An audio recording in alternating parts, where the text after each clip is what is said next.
If you work in D2C and you use AI and you're wondering what the F is going on every week, this is your podcast, the AI-DTC-WTF-Podcast, your home for tactical tips, strategies, and ideas that you can implement right now in your AI workflows to make your brand or agency more money. Welcome to another episode of AI-WTF-Fuck. Here we have Matthew Gattozzi. Matt, thanks for joining us. Thanks for having me, Will. Appreciate it. Longtime friend. Matt has obviously built a really incredible studio that works with e-commerce brands. Maybe you can just give us a bit of background on what you've built and sort of how you got there. Yeah. So I started Goodo Studios 4 years ago, and really what it's all about is combining strategy and production together. Traditionally, those two things are fairly separate, which I think creates bad incentives for both sides of what's being created and why it's being created. And so my goal was to make sure that I was building a studio that really took into account performance and business goals, because if you could understand why you're creating something, it would change how you go and create it. We work with many different brands across different industries and other companies as well. And really what we're providing them is kind of like a full stack of creative, right? So we're doing the in-person shoots. We're also doing creator content, static ads, edit iterations, all of it, as well as strategy, landing pages, and looking at the data. So we kind of do a lot within the creative sphere. And, I think when it comes to AI, really excited to kind of talk a little bit about what we're doing here, because I think the way I look at it is like, I am very much a creative person. I don't consider myself technical. My brother is the software engineer. I was always the artist. So very two different minds, right? But it's been really cool to kind of see how I myself can actually build some things and use it so that we can make better creative, right? Because that's what I care most about, is making the best creative for our clients, and how do we use AI and be thoughtful about it. So yeah, that's a little bit about what we're building. Nice. And when I think about you and your agency, I think about, you're thinking about lens type. You're thinking about where are we going to be doing this shoot for this product, or how can we source the best actors or talent? So it feels almost like the most human, or rather is one of the most human agencies I'm aware of. So I'm curious, like, what has been your sort of journey with AI, and where have you actually found like ROI there? I think it's a great question. I think that, obviously, it's not like we're replacing our video shoots all of a sudden with AI video. And I actually don't think that that's really what's going to happen. But as you said, there's a lot of human components to how you get a production done. And there's a lot of things that people don't really know. But the reason why it's really hard to replicate what we're doing is because there is a lot of crappy, hard work that has to get done. And those things can be, you got to coordinate a bunch of people's schedules in a physical location. Okay. When you're dealing with the physical world, which is what we do, we have to deal with things like a lot of communication across many different people. You have to deal with shipping. You've got to deal with a lot of things that you don't really think about, but it really stacks up. And when you start to scale an organization where you're doing multiple shoots a week, we're doing 2 to 3 shoots a week. That's a lot to be planning out, not only week to week, but month to month. And so not only do you have a lot of like human elements that you have to coordinate, you have a lot of ideas, a lot of writing, a lot of things that have to get done. The way I look at AI is not necessarily that it's a replacement, but I think about what are the most, if you are like, as a human, as me, I have Matthew tokens, right? Like I've got what I'm best at and the efforts that I'm going to do. If I can not spend my tokens on writing a recap Slack message, and I can use my tokens to be more strategic, now I'm getting more value out of my tokens while offloading, the smaller things to that. And I look at that across my organization. I look at my creative strategist and I say, I don't want them to necessarily be like not think or not do writing, but there's a lot of parts of the job that are coordinating. There are things that just take time that you've got to do. And if we can compress that time for them on some things, it opens up more time for other things, right? So if we can compress their communication time, writing Slack messages, recaps, follow-ups, etc., and now spend more time being like, what's the best idea? Or my producer, if she can answer all of her emails a lot faster, now she can think more about what's the best talent, what's the best location for this place to make the best video ads possible. So it's very much about not usually replacing, but more about where can you compress certain things so that you can spend more time creatively. I think the thing that when many people, when you're not doing creative work full time, you think, oh, I just want to do, if only I could be a videographer full time, if only I could be whatever full time. That's usually kind of how people feel. And then they actually maybe work hard enough and they get good enough to be in that full time role. And then they realize that, whoa, actually 40, maybe even close to 60% of that time is actually not even the creative work itself.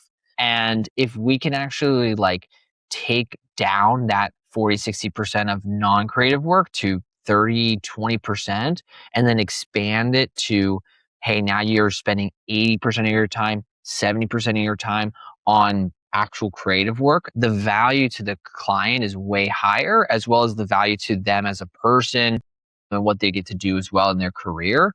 And so these are the things that I'm really thinking about. And then I'm thinking about how do these tools and how do we use AI within the organization to do that thoughtfully.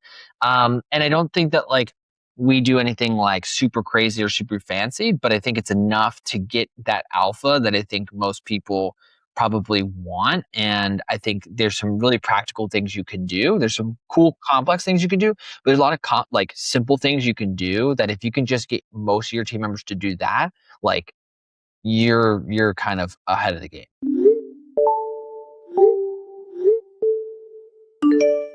We all hear a ton about AI. We all hear about what it can do and how amazing it all is. And I don't think that there's anything incorrect about that. But this episode is brought to you by an AI brain that is absolutely incredible for your marketing team called Runneth. It's from Motion, and therefore you know it's awesome because it's from Motion. But really what Runneth does is connects every single function of your marketing department into one place. It can do so many different things. It can build you ads. It can verify that your brand looks proper. It can verify that what your top creatives were, and you can ask it. You can have it live in Slack, or you can have it live as a CLI, so you can interact with it any way you want to. The thing that's really insane to me about Motion is how absolutely intelligent it truly is and how it works cross-functionally across the team. There was recently a marketer that Reza talks about in the landing page on Runneth, which you should definitely check out, where basically she went on vacation, the CMO did, and said, if Runneth says the ad is okay to run, then it is okay to run. So she uploaded all the context for the team. They ran it into Runneth, and Runneth said, yeah, that ad is totally on brand. It's absolutely crazy the number of things that this can do. And I think the fact that we all live in silos and the fact we all live separately is really, really challenging and one of the hard parts about AI. So that's not what this does. This brings it all together with shared context, shared resources, and it also looks at thousands of ads every day. So it's always up to date on what actually is the best performing ads that it's seeing across Motion. And so that's another whole thing that it does. It's really crazy because instead of one more dashboard, you get a teammate in your Slack that knows your performance data cold. As I said, you can ask it really anything and answers instantly. Weekly recaps, top creatives, which creators your audience trusts. It learns your brand, your playbooks, and gets smarter every day. E-commerce and D2C teams are using it to turn weekly reporting from a 2-day job into a 2-minute conversation. Head to runneth.com and see it for yourself. And it also has a 30-day money-back guarantee. So if you need a cheat code in e-commerce and D2C with your ads and your ad creative and your marketing team, check out runneth.com. 30-day money-back guarantee. It's absolutely incredible what this thing can do, and I encourage you to give it a shot. Got it. That makes a ton of sense. So just to distill down what you've said, the idea is like you're trying to just free up your team to do creative work and effectively offload a lot of the admin to AI. Is that right? Yeah, I would say that. I think like I don't think that AI can right now I think there's a lot of value as a human to be able to, especially in creative work. So I'm speaking kind of more for our role and what we do for brands. But I think that when you think about what makes a great strategist in general is when somebody can take something that they see, inspiration, they take that, and then they're able to relate that back to the brand and how they're going to use it. So maybe they are on YouTube and they see this really cool format of another video about whatever. We asked somebody 72 questions. Oh, we could do a 72 questions video, right? And it's like, Mm. you know, AI doesn't just like say like, you guys should do a 72 question video, right? Like that doesn't happen. Like the ideation part doesn't happen that way. And so like we need to actually create more space so that like our strategists can just exist in the world, because it's like by existing, by doing things, by being out and about, they actually are, that's where they're going to get their best inspiration, because the best strategists are can like take things and then put it for the brand. Okay, I saw this and now I'm going to take that. I'm going to bring it to this brand. I'm going to, do all these things. I'm going to take this format. I'm going to take this style. Wow, I love how they like explain this thing on this TV show. Now I'm going to take this and do that, or like whatever, right? And so I think that like if I have my strategist having to like be behind the computer 24/7, and then I'm like, why aren't you making great ads? It's like, that's probably, that's probably why they're not existing. They're not living. Right. And so I'm thinking a lot more about how do we free up their time so they can live and exist so that they can come up with the best ideas possible. That makes sense. So let's pull on that thread a little bit. So let's just assume your strategist found a 72 questions video. Walk Mm. me through end to end what that process would look like, and where does AI sort of fit in throughout? Is it, is it helping to brief? And if so, like what does that actually look like? Is the strategist going back and forth with AI to help brief? Is it, for revisions? Is it, for editing? Like where exactly is AI fitting into your workflow that has streamlined it to a point where you have freed up your strategist to do like the messy human? Yeah. So I think that every strategist on my team has a bit different of a process, which I think is good because I think like people think and work in different ways. So some people might really have like more of the visuals first, or some people might have more of like the copy kind of first. But really the process is kind of the first thing, which is like one, we already have a document that's for the brand. And I think that like this is a very simple thing to do, but essentially to get the best outputs of AI, you need good inputs, right? So having some sort of context document is extremely valuable, and always updating that context document is valuable. So if you are a brand yourself listening to this, make your own document about that. And you might wonder, well, how do you know what you want in there? Well, there's some things Yeah. that are, I don't want to say proprietary to Goodo, but the things that we think about in our creative strategy, we have included. But there's a lot of other things that are very like basic and simple, like reasons to buy, hesitations to buy, things that like, you know, I think everybody would want to have, like a cheat sheet, if you will.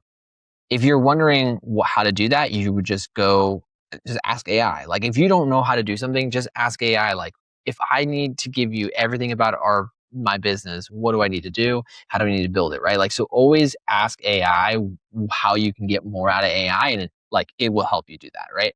So, Shad just has this idea. They're like, "This is me, great. I want to do this." All right. That already is a very messy process because there's probably a lot of self-selecting of what not to do, right? So that's something that's like not being done in AI. And like, again, everybody's going to have a little bit of a different process. And now goes into kind of like the writing of it. Let's say we're like, okay, we're going to do this idea. This is kind of what it's going to look like, whatever. Then it's like, sometimes people are writing like, one of my strategists, she loves going on walks and kind of like writing down notes. So maybe she's like putting down notes kind of like fragmented. So not like completely writing, but being like, I want to talk about this. I want to talk about this. I want to talk about this. Right. Then maybe goes into AI and then is like, has the context document. We also have another context document that's about like script writing. So if it's a more traditional kind of like UGC, that might work. If she wanted to do something that is like more of like the 72 questions, she might take that and say like, we're going to do a video about 72 questions, adding that. And then maybe she's like speaking on like, I want these things. This is what I want to hit on, da da da. And then like maybe editing and working off of that, like that script that's coming up, and then being able to say yes, say no, change it. Sometimes they'll take it off and write it on their own and then put it back into AI as well. So it's kind of like see AI less so about like this needs to complete it from end to end, but it can get that jump start to get the juices flowing and then saying, oh, we could do this and changing it. So there's a lot of like messiness within it, right? So it's not like trust whatever comes out or whatever, but I think playing with it as best as possible. Another Got it. way of doing it would be um, you do create the initial shell of the ad itself. Like I've even done this recently. I actually write out the script. I then put that script into AI to kind of like buff it up a bit, right? Okay, that claim based on the context document is like not, maybe I wrote the percentage wrong or whatever, and it's going to like fix it for me. It's going to edit some of those claims. It might add Mm, in a few additional reasons to buy or whatever. So like mm, sometimes you might have that core idea and kind of exactly what you want to hit on or what you want to see. You plug it in and then like it can expand it from there. So cool. there's a few ways you can use that. But I think that like the most important thing for anybody to practically be able to kind of like write would be you need to spend time having like what is good writing for you, like what's your style and things like that. You need to have like core like what is my brand, what is like the reasons to buy, and whatever you find most important, because that is how you're going to be able to get kind of better outputs that you can work with. So those are kind of the process. But the last thing I'll say is this: is that if you are compressing your time, you can actually spend more time thinking like, what's the best way of writing this? What's the best visuals? So you can let your process be messy because you have more time to really flesh out these ideas and really think about. Yeah, okay. So I think there's a few important things you touched on there. So it sounds like this context document is sort of your foundation, your bedrock. And so you're making that individually for each brand, but presumably there are also elements that are congruent throughout each of these documents. And it also sounds like this context document is also a bit of a fact checker for you as well, right? Like you are using it at the front end and the back end. So how is that context document evolving, and how are you actually tactically using that? Like, are you just like, is it a markdown file? Like, how are you cross-referencing the context doc as you are building these briefs? So, and I think I've mentioned this to you in our group chat, but we've been using this thing called HQ. It's Hmm. from Jacob Posel and team. I think it's like Indigo HQ. I'm probably not doing my best to I'm not sponsored, so whatever. Uh, but Hashtag paid. what it's what's it really is good at, and I think this is actually what's most important, is that one of the hardest things about using AI within an organization outside of yourself is sharing those context documents as well as always updating them, right? Hmm. So the point of HQ is that it is your context layer. Okay. So Goodo Studios, we have all of our documents in there. Okay. What's cool about this is that it is stored locally and you're working on Claude Code or Codex. It doesn't really matter. You decide whatever model you want.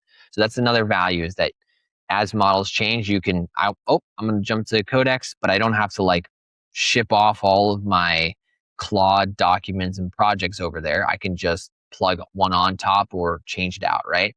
Because you own that context layer.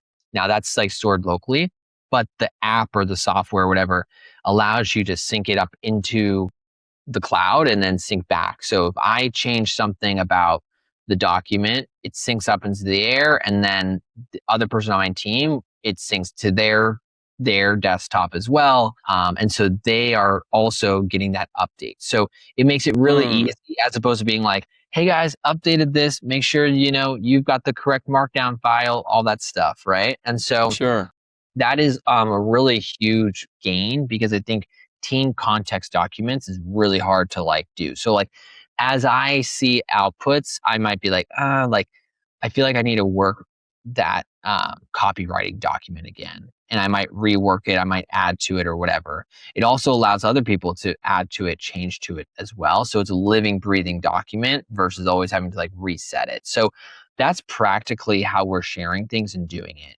I think that like uh the best thing you can do is spend the time doing the setup, right? So like spend the time really thinking about what is what are your filters? What do you think is good writing? What do you think is good statics? Like all of those things. I think most people they just keep creating. They're just like, I gotta make more ads. And it's like, pause for a second. Like, what do you really think is good? And think about that a bit more and be thoughtful about it. And it's worth spending. Like, you could spend just one day, like, all is really, you don't need that much time to set a lot of these things up, but spend one day and like just talk to AI and be like, I like this, I don't like this, I want this, and like just Mm, really shaping it. And again, like, I am a non-technical person, but like asking AI, like, hey, this is the outcome that I want. How can I get that outcome? Like, what documents do we need? And like, can you build me a plan to do that? And it's like, yes. And then it will interview you all, like, it'll be like, here's all the questions that we need so that we can build this document. And you're like, great. Okay, cool. So you're still putting yourself in it, right? You're not just being like, well, AI gave me this and this is what it is. It's like, you can shape it, but you've got to spend that time. It's not like you got to spend like 100 hours to do this. Like, spend a day, you know, and just yap into Claude and have it ask you questions about your expertise or whatever, and it can really shape that document to get you like a pretty good output, way better than what it was before. And then you're not repeating that. And then if you do have multiple team members and whatnot, because we were sending prompts back and forth. We had like a full doc, like with a table and being like, copy and paste this prompt into this, and then we were trying to like do Claude sure. projects and all this stuff, but it just was like so difficult. Now it's like way easier to have this whole like HQ setup. Got it. Okay, cool. So what I'm gathering from what you're outlining here is that you're effectively having AI interview you into building this context document. Hmm. And you're effectively uploading your taste, if you will, into the AI. And I think that word taste is obviously in the zeitgeist right now. It's, go to New York or San Francisco, that's all anyone can talk about is taste, taste, taste. AI lacks taste.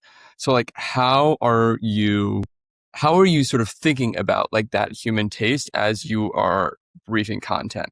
My other question is, are these context documents, it sounds like you may have multiple, right? It sounds like maybe there's one that is very focused on you as the tastemaker, and then maybe there's another one that's focused on the brand specifically. Like, how are you sort of thinking about these different verticals as you're building your briefs, your assets, etc.? Yeah. So it's always funny when people talk about taste, because I'm like, most likely the people that talk about taste don't have the taste, because uh, taste is Yeah, it's like, all these Silicon Valley bros being like, yo, it doesn't have taste. yeah, exactly. So yeah. So anyway, there's let that sit for what it needs to be. But jokes aside, I think, when I had just mentioned about like a person being able to see something in the world and then find how it can come back and be a creative idea, that's actually where the taste really exists. And you can only develop taste by like experience, unfortunately. Like, it's not something Mm, you can just like, I just have it. It's like, hmm. no, like, you kind of need to like watch a lot of content and be like, what's good, what's bad, and just know it, right? And like, you can refine that palette, if you will, of what's going to work and being able to be creative. Like, I actually think that's like, creative director tends to be this like very ominous, vague term, and it can be from like a title perspective. But I think that's like, you think about the people who are putting together like beautiful Pinterest boards. You're thinking about people who are grabbing inspiration all the time. Like, those are people that are really, really good at being able to generate ideas. And so I think that like your ideation should really come from you as a human. And I think that's where it's like, I want to compress so much of other things so that they have more time to just sit and exist and try to find interesting things. Like, if I'm thinking about a lot of my client conversations that I've had in the last 2 days, it's Wednesday, so Monday and Tuesday, I had a conversation with a telehealth company that we work with because I had another friend tell me about something with their health, and it made me think, oh, that's interesting. Like, that's an interesting trigger. Let me talk to them about this. And then, like, hey, that might be something, right? Hmm. That's just me existing, being friends with another person. I'm not asking them so that I can get some like internal info so that I can like make them ad, but it's just like I existed in the world, but because I'm somebody who's like, that's interesting. Like, I think humans are interesting. And I love how what's motivating them. And like that motivated that guy to go get blood work and go get testing and stuff. That is actually something that we need to figure out. Like, what is that motivation? Maybe there's multiple reasons, right? And I'm starting to ask that question. If I was behind a computer and not out to dinner with my friend, I would have missed that. So, Hmm. like, and that idea probably is going to unlock like a lot of money for my client. And so you think about like, oh, well, is that work? It's like, I guess, like, was I sitting behind making the best brief ever? No. But the best briefs come from like great ideas and connecting it and understanding people. And you can't understand people if you're not with people.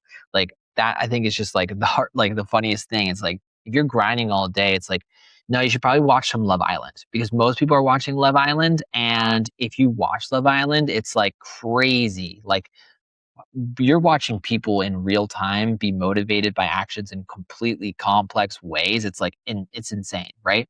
So I say all that because like that is where you can really get great ideas, and thinking about things is like existing. So that's how you can build your taste, your palate, and like all that stuff. Now, going back to like the context documents though, which is like you have the brand context document. That is true, right? So you want to say, I know that like whatever, I want to talk about these things for this brand, maybe the theme, maybe whatever. And then I want to put it in this format, 72 questions, because I saw this from Vogue. Hmm. And then you've got the different types of kind of writing documents. We have one for statics, we have one for UGC briefs, and then we have one for studio videos. And they all have different elements because we shoot those kind of differently. The hardest thing and the most important thing I think to note whenever it comes to how you use AI with creativity and specifically with creative work is that you are giving it rules, right? The context document says this is how we want to write static briefs, right? A great creative strategist is someone who knows when to break those rules. And so Hmm. 72 questions probably would break those rules of what a studio video typically is for us. And so it's probably not ideal to use that context document because we're really doing something completely different, right? It's not as much direct response. We're going to be asking you questions or whatever. So like knowing when to break rules is important. And I think it's the hardest thing about AI is because LLMs are it's rule based, right? It's Hmm. predicting the rules and what you think the word should be. And so it's not very good at like breaking out of those rules. And I think that's where the human element is like if you have as much human parts of your ideation, like how to get something really interesting, that taste, if you will. And then you should have individual types of things. Like I like to have my static ads a certain way. We have certain rules of how we want to write things, design things. Same with UGC, same with studio. But I think over time, like we might flesh that out even more. We might have like, maybe we build out like a specific style of video. It has its own context document. That way you're like, hey, write it this way or whatever. But for right now, that's what we have. But I think always know when to break those rules is, I think, important. So I think if you have that human element in the ideation phase, that actually will prompt you to be like, no, we're breaking the rules. Like we need to do something wild or very different. And I think the best content is when people know when to break those rules and they do that, right? So the best examples that we love in advertising tend to break the rules, and yet we try to create very rules based content. So I think just being careful of that. You need both, but if you're like, wow, I really wanted a very different idea, it's like, it's probably not going to come from your context document output. So, Got it. That makes sense. And I don't want to belabor this point too much. I don't want to move on because I know you're building something that I would love to see. Um, but it feels like maybe there's like a streamlined approach if you're doing something sort of, let's just say you're coloring within the lines. You've done this a million times. You have this context document. The beginning part of your process is ideate, come up with the idea on my own, cross-reference the context document to make sure, the brief looks okay, write the brief and refine it, and then come back at the back end and have the context document review it, ensure like all my stats are correct, maybe beef it up a bit, and then put into production. If you're thinking sort of like, coloring outside the lines, thinking outside the box, insert your metaphor here, you are saying, okay, maybe I actually don't want to use any context docs. This is going to be an entirely human process where AI actually doesn't even necessarily make sense to be involved.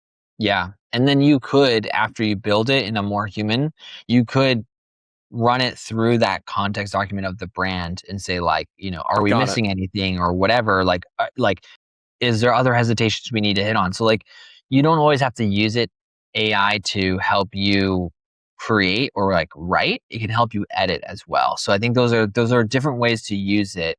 But I think, you definitely want to have, space and time to like create. Yeah, that makes complete sense. And honestly, having it as a fact checker, that's pretty brilliant. I feel like we should probably be doing that more. Just like checking stats and just like maybe this stat is better than that stat.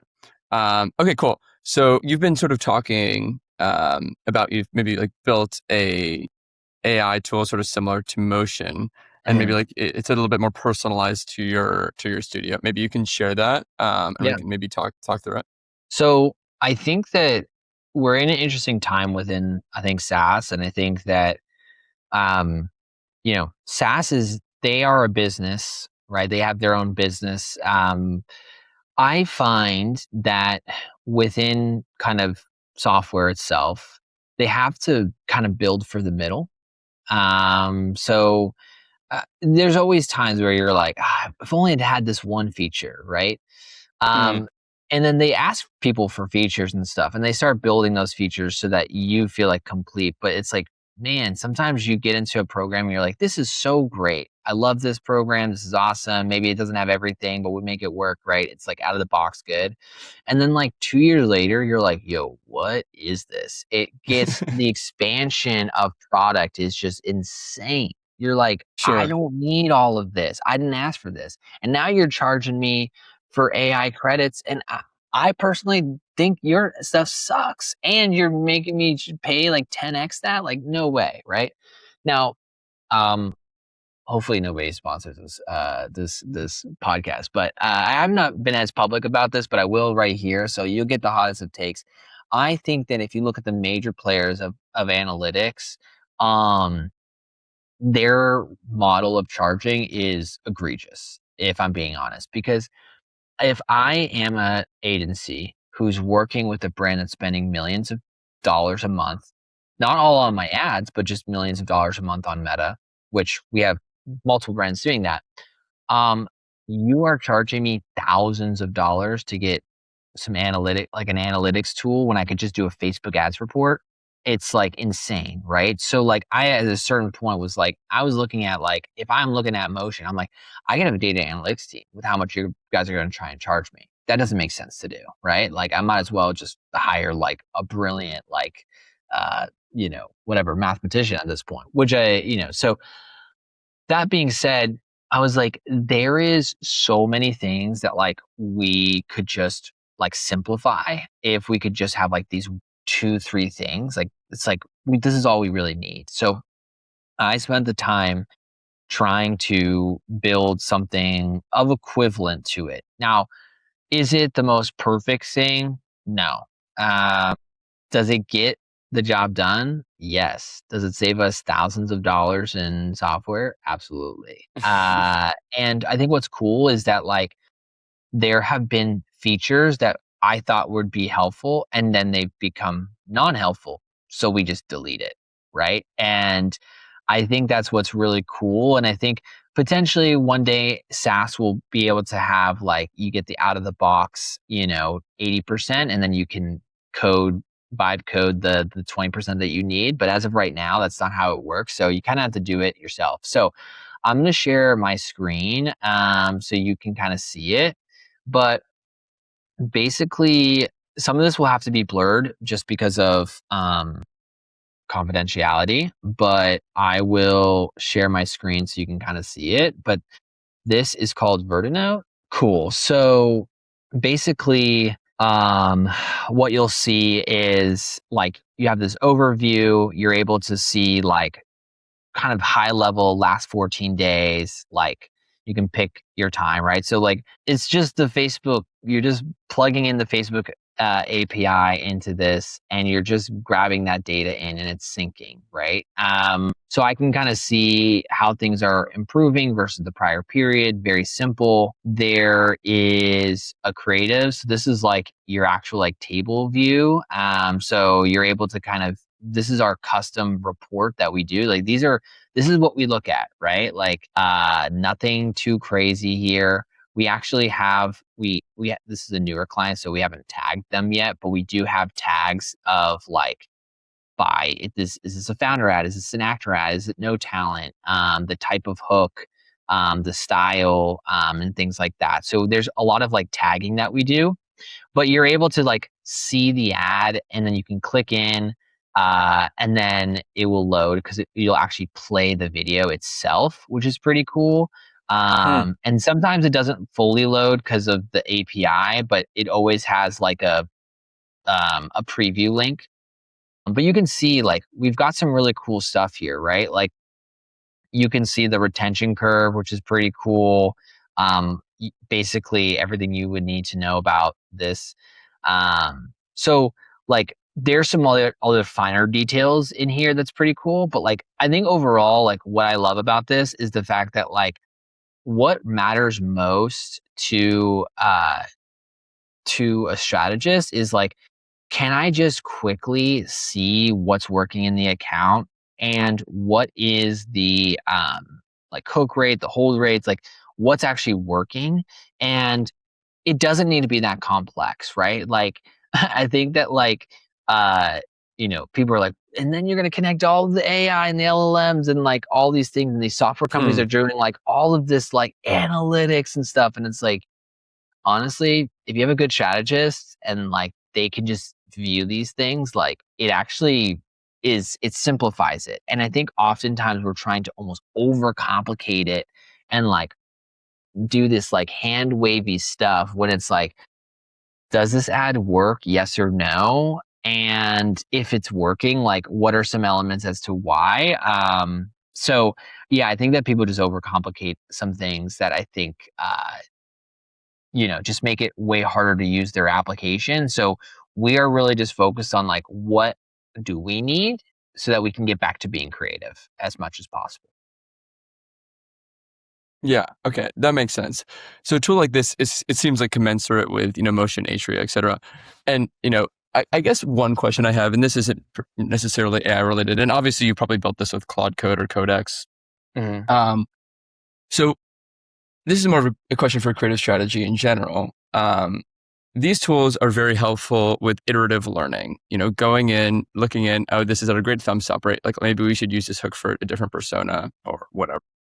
When you sort of think like, not to insert myself at all, but like, I generally like to think of iterative content and sort of net new content, like net new testing. So when your strategists, and you said, well, if a good strategist comes in, I will say caveat, finding a good strategist is really fucking hard. Yeah.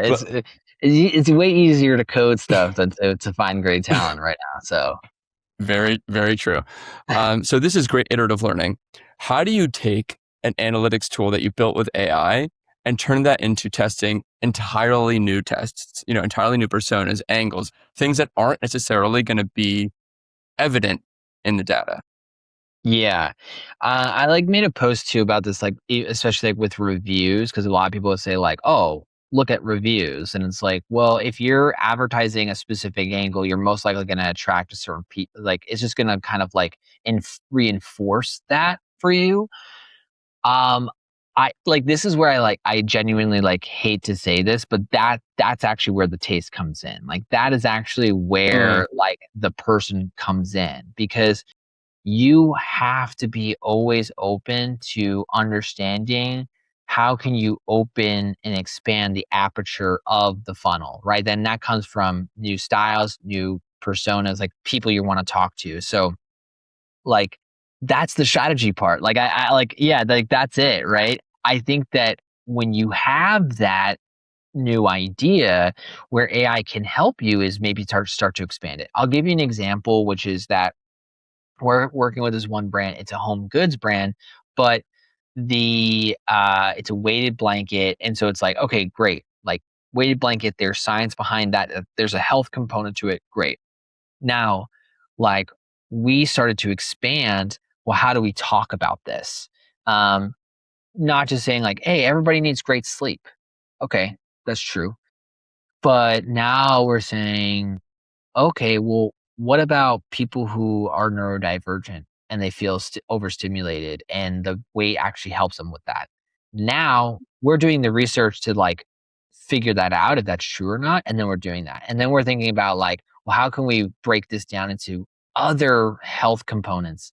Somebody on dialysis, somebody on blah, blah, blah, blah, right? And like it just now you're generating like, oh, you could do this, you could do this. And now maybe you're using AI to like be like, are there other studies out there that, say weight is helpful, right? Like, but that initial prompt of asking AI that came from a human being thoughtful, right? And being like, how can we do something different, right?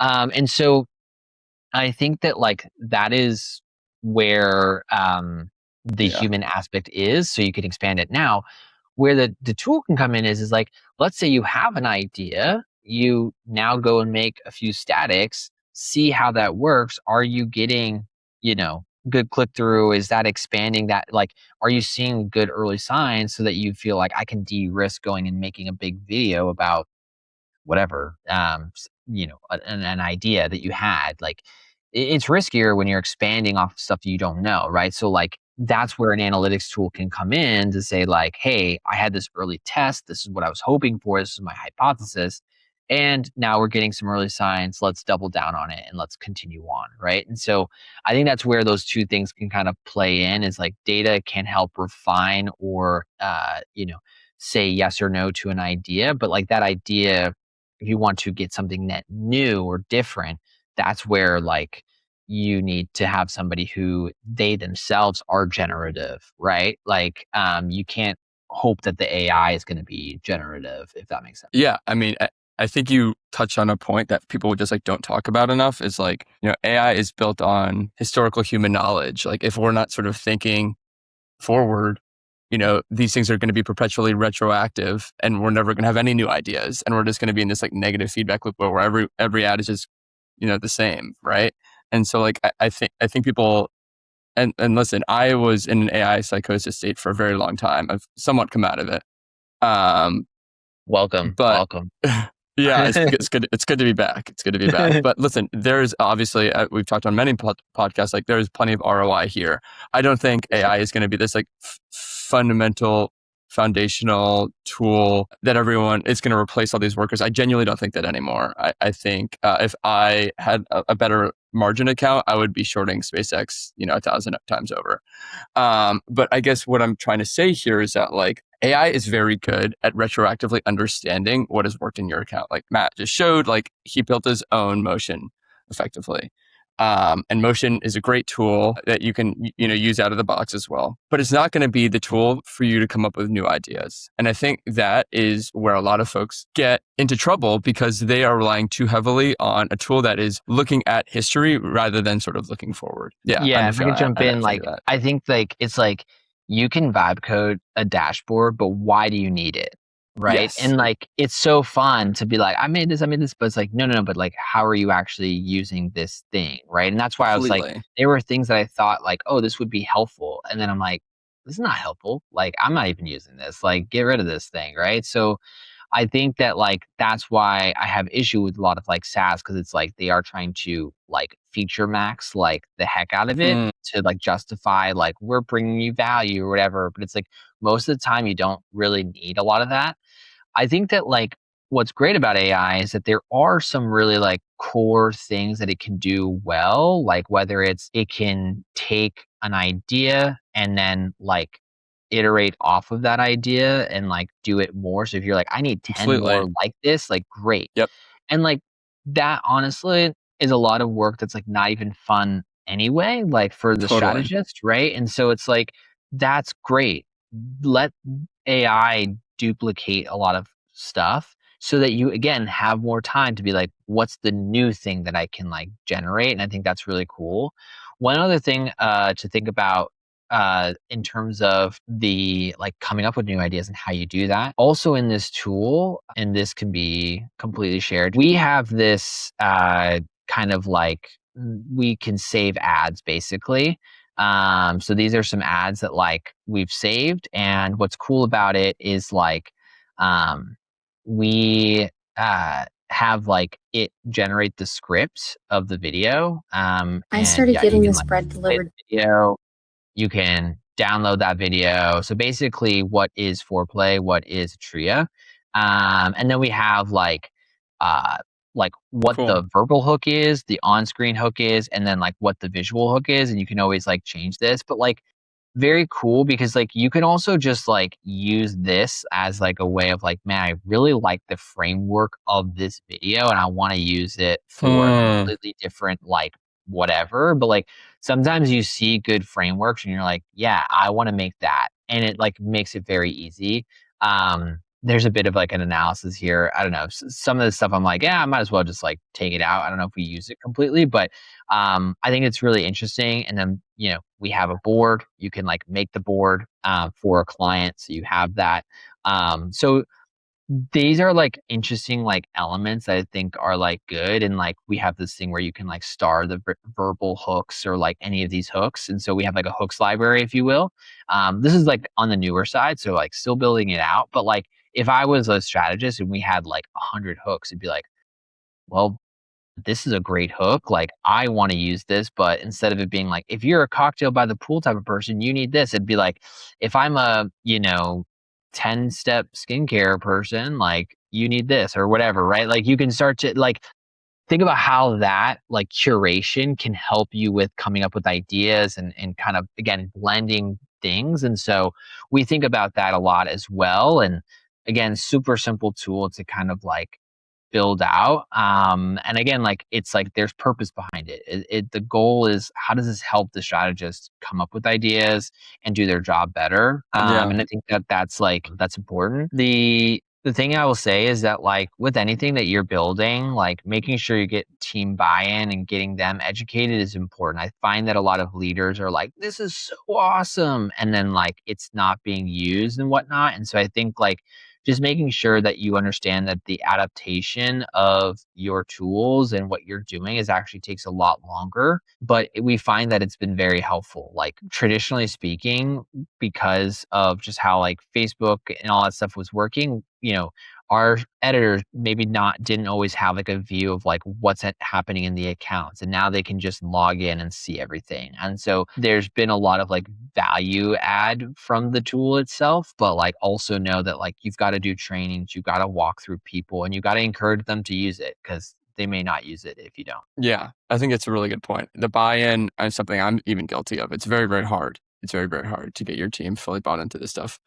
Okay, we do have to wrap, but if I were to sort of encapsulate everything here, it's just like, you know, iteration and building upon existing winners and concepts, use AI, right? Like you have an incredible tool bank. You have all this data.